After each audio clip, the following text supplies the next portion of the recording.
കരവട്ടക്കുരിശ് അണ്ടേത്തിക്കവല road നാളുകളായി പൊട്ടിപ്പൊളിഞ്ഞു കിടക്കുകയായിരുന്നു. ഇന്നത് ടാർ ചെയ്തു. ടൗണിലെ വളരെ തിരക്കേറിയ റോഡുകളിൽ ഒന്നാണിത്.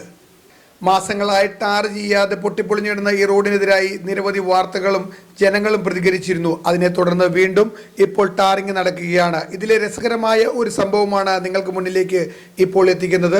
പൊട്ടിപ്പൊളിഞ്ഞ കുഴികളുള്ള റോഡിൽ കുഴിക്ക് മുകളിൽ ടാർ ഒഴിച്ച് സാധാരണ പാച്ച് വർക്കുകൾ പോലും നടക്കാറുണ്ട്. ഇത് അങ്ങനെയാണോ എന്ന് നമുക്ക് മനസ്സിലാക്കുവാൻ പോലും പറ്റാത്ത രീതിയിലാണ് ടാറിങ് നടന്നു കഴിഞ്ഞിരിക്കുന്നത്. എത്ര നാൾ ഈ റോഡ് ഇങ്ങനെ തന്നെ ഉണ്ടാകുമെന്നുള്ളത് നോക്കിക്കാണാം.